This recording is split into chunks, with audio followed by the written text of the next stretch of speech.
Welcome to our channel. నేను యజ్ఞమూర్తి. ఇప్పుడు మన ముందు ఒక గాన కోకిల ఉన్నారు.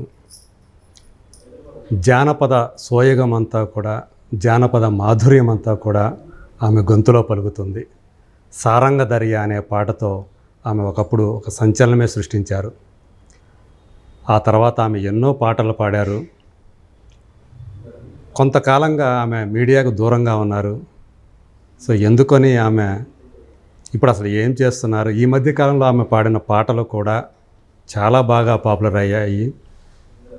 ప్రత్యేకించి తెలంగాణ ఈ రైతాంగం, సో ఇక్కడ ఈ పనిపాట్లు చేసుకునేవాళ్ళు, ఇక్కడి అమ్మాయిలు, పెళ్ళికాయన అమ్మాయిలు, పెళ్ళైన అమ్మాయిలు, సో వీళ్ళందరికీ సంబంధించినటువంటి వాళ్ళ కథలు కానివ్వండి, వాళ్ళ అనుభవాలు కానివ్వండి, వాళ్ళ అనుభూతులు కానివ్వండి, ఇవన్నీ కూడా ఆమె కంఠం నుంచి పాటల రూపంలో జాలువారుతూ ఉంటే మనం అందరం వింటూ చూస్తూ మైమర్చిపోతున్నాం. సో అలాంటి ఆ గాన ఖజానా అనాలి, కోమలి. సో ఇప్పుడు ఆమె మన ముందున్నారు. ఆమె పాటల ప్రయాణంలోని కొన్ని ముఖ్యమైన ఘట్టాలతో పాటు ఆమె పాటల వెనుక ఉన్నటువంటి కథలను కూడా తెలుసుకుందాం. నమస్కారం కోమలి గారు. చాలా సంతోషం అమ్మ. సో ఇలా మిమ్మల్ని కలుసుకోవటం, ఇలా మీతో మాట్లాడే అవకాశం మాకు రావటం, నేను చాలా ఆనందపడుతున్నాను ఇలా మిమ్మల్ని కలుసుకున్నందుకు. నాకు కూడా చాలా సంతోషంగా ఉంది సార్ మిమ్మల్ని కలవడం. మీరు ఎంతోమందిని ఇంటర్వ్యూ చేశారు, ఇంత పెద్దవారితో నేను మాట్లాడడం నాకు కూడా చాలా సంతోషంగా ఉంది సార్. అమ్మా, సో మీ చివరిగా ఈ మధ్యకాలంలో వచ్చినటువంటి పాట కలవారింట, అదేంటి కలిగినోరింట నన్నిచ్చినావా అనే పాట ఏదైతే ఉందో అది, అంటే ఒక అమ్మాయి, ఒక పెళ్ళైన అమ్మాయి తన అత్తవారింట్లో కష్టం వచ్చినప్పుడు తల్లి మాత్రమే తోడు ఉంటుంది సార్ బిడ్డకి.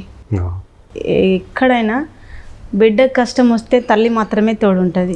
ఆ తల్లి కూడా మనకు వెళ్తుంది, మన దగ్గర నుంచి అత్తవారింటికి వెళ్తుంది, ఎలా ఉంటుందో ఏమో అని చూడ్డానికి మనకు వచ్చినప్పుడు మన కష్టాన్ని చూసి తల్లి మనల్ని అడుగుతుంది, ఈ కష్టం ఎట్లా భరిస్తున్నావు, ఎందుకు నీకు ఇన్ని బాధలు, నేనున్నా కదా అని చెప్తే అప్పుడు బిడ్డ ఏమంటుంది, ఎంత నువ్వున్నా నువ్వు కూడా ఒకప్పుడు ఒక ఇంటి కోడలువే కదా అమ్మ, అన్నీ తెలిసి నువ్వు నన్ను ఎందుకు ఇచ్చినావు, నువ్వు ఎట్లుంటున్నావు అని నన్ను అడుగుతున్నావు, కానీ అన్నీ తెలిసి మరి నువ్వెందుకు ఇచ్చినావు అమ్మ అంటే, తెలియక నేను ఇచ్చిన అంటది. కానీ నువ్వు ఇచ్చిన దానికి నీ గౌరవం నిలబెట్టడానికి నేను అత్తగారింట్లో ఉండక తప్పలేదు. ఎంత కష్టమైనా సరే, మెట్టినింట్లో ఎంత కష్టపడ్డా సరే, పచ్చడి మెతుకులు వేసుకొని తిన్నా, కారం వేసుకొని తిన్నా, కట్టుకున్నోని దగ్గరే సుఖం ఉంటుందని నేను ఆ కష్టాన్ని అనుభవిస్తున్న అమ్మ అని దాన్ని ఉద్దేశించి ఒక చిన్న పాట రాయడం జరిగింది సార్. అదే అంటే మీ స్వీయ అనుభవం, మీ సొంత అనుభవం? సొంత అనుభవం, నా సొంత జీవితం. అలా అంటే మా అమ్మ వాళ్ళది మహబూబాబాద్ జిల్లా కేసముద్రం మండల్ ఇంటికన్నె గ్రామం సార్.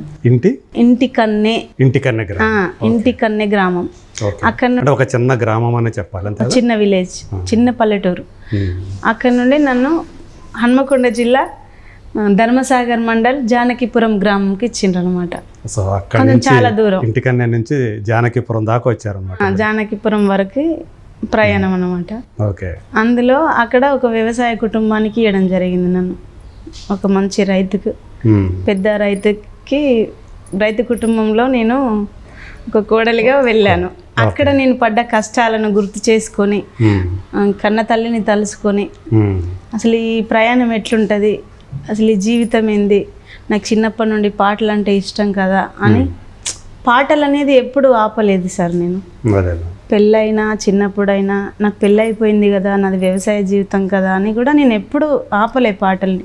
పాట అనేది మీతో పాటు అట్లా అనుభూతి, నాకు తోడు, నాకు ధైర్యం. నా పాటలు ఏవైతే ఉండేవో, అంటే మీరు సారంగ దర్య పాట వచ్చినప్పుడు మీరు చెప్పారు, అంటే నేను ఏదైతే అది మా అమ్మమ్మ దగ్గర నుంచి విన్న పాటని నేను రాసుకున్నాను తర్వాత అని చెప్పేసి. సో మీరు ఏవైతే పాటలు పాడారో అవన్నీ కూడా మీ రచనలే అంటే కాదు సార్, ఊర్లో పెద్దవాళ్ళు పాడుతారు బాగా. అప్పుడు నేను చిన్నప్పుడు ఒక టీ న్యూస్లో రేలా రే రేలా అనే ఒక ప్రోగ్రాం జరిగింది. అవును. ఆ ప్రోగ్రాంకి వెళ్ళినప్పుడు నేను చాలా పాటలు సేకరించడం జరిగింది, 100లకు పైగా.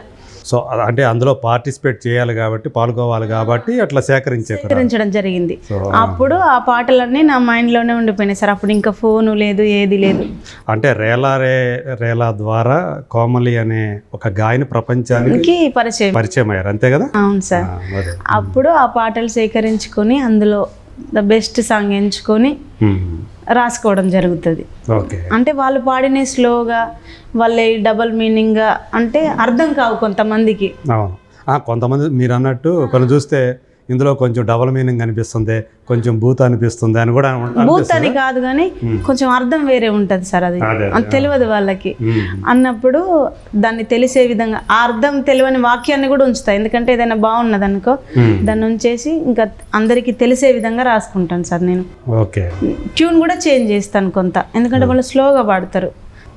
ఒట్టి శాపాలుండి ఒట్టి మీదేసి అమ్మని అల్లుని, అమ్మని అల్లుని అపరాలేపే, అమ్మని అల్లుని వడ్లు దాంచిన పొట్టు శ్రీపెంట పాలు, ఆత్మగల్ల బిడ్డ ఆత్మగల్ల బిడ్డ అల్లున్ల పాలు, ఆత్మగల్ల బిడ్డ అని స్లోగా పాడింది అనమాట. మీ అమ్మ పాడారా? మా అమ్మ నన్ను కన్న తల్లి కూడా పాడుతుంది సార్ పాటలు. పాడినప్పుడు అసలు ఈ పాటకు అర్థం ఏందమ్మా అంటే, ఆడపిల్లను మెట్టినింటికి ఇచ్చినప్పుడు ఆ బాధలు ఎట్లుంటాయో కన్న తల్లి కూతురు కలిసి పాడుకునే పాట అంటే, నేను దానికి నన్ను కలిగినోరింటికి ఇచ్చినావు కదా అనేసి, కలిగినోరింటికి నన్ను ఇచ్చినావా, కంటి రెప్పల ఒడ్లు దంచుతున్నావా, కంటి రెప్పల ఒడ్లు దంచుతున్నావా. కంటి రెప్పల వడ్లు అంటే తెలుసా సార్ మీకు? చెప్పండి, దాని అర్థం ఏంటి? కంటి రెప్పల వడ్లు అంటే కంటి రెప్పలంతా సన్నని వడ్లు. ఇప్పుడు మనం ఉన్న వాళ్ళ ఇంటికి బిడ్డనిస్తే అమ్మ అయినోళ్ళు వస్తున్నారు, వాళ్ళు పెద్దోళ్ళు కదా మనకంటే అని సన్న బియ్యం తీసుకొచ్చి వండుతారు అనమాట అప్పట్లో. మామూలుగా వాళ్ళు తినే ఏదైతే బియ్యం అది కాకుండా కొంచెం వచ్చిన వాళ్ళకి అతిథులకి కొంచెం మంచిది ఉండాలని కంటి రెప్పల వడ్లు. కలిగినోరింటికి నన్నిచ్చినావా, కంటి రెప్పల వడ్లు దంచుతున్నావా, కంటి రెప్పల వడ్లు దంచుతున్నావా, వడ్లు దంచిన పొట్టు శ్రీపెంట పాలు, ఆత్మగల్ల బిడ్డ అల్లుండ్ల పాలు, ఆత్మగల్ల బిడ్డ అల్లుండ్ల పాలు. పుంటి కూర తిన్న నాది పుట్నిల్లు, తవిటి కుడుములు తిన్న తల్లిగారిల్లు, తవిటి కుడుములు తిన్న తల్లిగారిల్లు. తిన్నది తినంది కన్న తల్లి కెరుక, ఆర్షి కట్టము చెప్పే అత్తకే మెరుక, ఆర్షి కట్టము చెప్పే అత్తకే మెరుక. అంటే ఆర్షి కట్టం అంటే ఎక్కువ పని, ఆ మీనింగ్ కూడా ఎవరికి తెలియదు కదా సార్. ఎక్కువ పని చెప్పే అక్కడ ఉండే పల్లె పదాలు ఏవైతే ఉన్నాయో వాటిలో చాలా అందం ఉంటుంది, కానీ అర్థం తెలియదు చాలా మందికి తెలియదు సార్. కానీ అలా ఒక ప్రాంతంలో ఉన్నటువంటి పలుకుబడులు అంటాము, అక్కడ పద్ధతులు అవన్నీ కూడా వాళ్ళ వాడుక భాషను కూడా అనొచ్చు. అవును, వాళ్ళ వాడుక భాష అదే. ఏ ప్రాంతానికి ఆ ప్రాంతానికి ఒక వాడుక భాష ఉంటుంది, అది అందరికీ తెలియకపోవచ్చు. కానీ మనం ఏ ప్రాంతానికి చెందామో ఆ ప్రాంత భాష వాడితే దాని యొక్క అందం అంత ప్రపంచానికి అంతా తెలుస్తుంది. అలా మీ పాటల ద్వారా మీరు అలాంటి పదాలను ఏవైతే ఉన్నాయో, అలాంటి మాటలను ఏవైతే ఉన్నాయో మీ పాటల్లో వాటిని పొందుపరిచి చక్కగా ప్రపంచానికి తెలియజేస్తున్నారు. అంటే అప్పటి పాటలను, అప్పటి పదాలను బతికియడమే. కోమలి అనే అమ్మాయికి ఈ పాట అనేది ఎట్లా అలవడింది? అంటే చిన్నప్పటి నుంచే ఉందా? ఏ వయసు నుంచి ఈ పాట అనేది ఆమె జీవితంలో భాగమైంది? అంటే నేను 5th క్లాస్లో ఉన్నప్పటి నుండి సార్. అంటే చిన్నప్పటి నుండి పాటలు ఎక్కువగా వినేదాన్ని, కానీ కొంచెం 5th క్లాస్ నుండి ఈ టేప్ రికార్డులు, రేడియోలలో పాటలు ఎక్కువ వచ్చేటి. అప్పుడు క్యాసెట్లు ఉండేటివి. ఆ గుడి దగ్గర ఆటోలలో ఎక్కువ వేసుకునేటోళ్ళు. అప్పుడు ఆ పాటలు విని నాకు కూడా పాటలు అంటే ఇష్టం కదా. మా నాన్న ఒకరోజు పొలం దగ్గర, మా నాన్న పొలం పని చేస్తుంటే నేను పాడాను. మీది కూడా ఒక రైతు కుటుంబం? నాన్నగారు ఒక రైతు? అవును సార్, ఒక రైతు. అక్కడ పాడాను. పాడినప్పుడు మా నాన్న అడిగిండు, ఈ పాట ఎక్కడిన్నావు నాన్న అని అడిగితే, నేను గద్దరన్న వాడుతుంటే విన్నానని చెప్పాను. అంటే ఆ పాటలు పాడడం వల్ల ఏమొస్తుంది అని అంటే, మనకు మంచి పేరు వస్తుంది, మన కష్టానికి కూడా కొంత ఫలితం వస్తుందమ్మా అని చెప్పిండు. అంటే మనం పాట అనేది పాడడం ఎందుకు సార్, ఎంతో కొంత మన జీవనోపాధి గడపడం కోసమే కదా. కళాకారులు చేసే ప్రతి ఒక్కటి పని కూడా అదే కదా, దానికోసమే కదా వాళ్ళు వెళ్ళేది. ఒకటి కళ కోసం వాళ్ళకు వచ్చినటువంటి కళని, ఆ కళతోనే వాళ్ళు బతుకు, కళని నమ్ముకొని బతుకునేవాళ్ళు వాళ్ళు. ఆ విధంగా నేను పాడడం జరిగింది. అప్పుడు మా నాన్న విని, నీ గొంతు బాగుంది నాన్న, నువ్వు పాటలు నేర్చుకో అని చెప్పడంతో నేను ఇంకా ఎప్పుడు ఎక్కడ పాటలు వచ్చినా విని నేర్చుకోవడం, పొలం దగ్గరికి వెళ్ళినప్పుడు పెద్దవాళ్ళు పాడుతుంటే విని, వాళ్ళు చెప్పిన మాటలు విని, వాళ్ళు వాడిన పాటలు గుర్తుపెట్టుకొని, ఏదైనా స్కూల్లో ఫంక్షన్స్ జరిగేది కదా, స్కూల్ డే ఫంక్షన్స్, ఈవెంట్స్ జరుగుతుంటాయి కదా, ఈవెంట్స్ జరిగినప్పుడు అక్కడ స్కూల్లో పాడేదాన్ని ఎక్కువగా. వార్షికోత్సవాలు లాంటివి, వార్షికోత్సవాలు, ఇప్పుడు 15th ఆగస్టు, January 26, మాకు టీచర్స్ డే, పేరెంట్స్ మీటింగు, అప్పుడు పాడేదాన్ని ఎక్కువగా. దాంతో మా గురువు నన్ను గుర్తించి జిల్లా స్థాయికి, రాష్ట్ర స్థాయికి, మండల స్థాయికి తీసుకెళ్ళడం జరిగింది. పాటల పోటీలు, పాటల పోటీలు ఎక్కడుంటే అక్కడ, మండల స్థాయిలో కూడా ఇప్పుడు గ్రంథాలయంలో ఎక్కడ పోటీ ఉన్నా వెళ్ళేది సార్ నేను. అంటే మొదట మిమ్మల్ని ఎంకరేజ్ చేసింది మీ నాన్నగారే? మా నాన్నగారే సార్. నాన్న పేరు అంటమ్మా? భిక్షపతి గారు. సో భిక్షపతి గారికి హ్యాట్స్ ఆఫ్ చెప్పాలి. మా నాన్న కూడా పాడతాడు సార్. అవునా? మా నాన్న కూడా, ఇంట్లో అందరూ కూడా పాటలు పాడారు. మా అమ్మ, మా నాన్న, మా తాతగారు కూడా కళాకారుడు. ఓకే. మా నాన్న కన్నా తండ్రి మంచి కళాకారుడు, బాగా పాడతాడు సార్. ఓకే. మా తాత నుండే మా వారసత్వం. మా తాతయ్య నుండే మాకు వారసత్వం. మా తాతయ్య లాగానే నేను పాడతానని. మా తాత ఎంతమంది, అంటే ఇంట్లో పిల్లలు ఎంతమంది మీరు? నేను ఒక్కదాన్ని, అమ్మాయిని, ఒక అబ్బాయి, ఒక తమ్ముడు, నేను సార్. అంతే, మీ ఇద్దరేనా? మేమిద్దరం. ఓకే.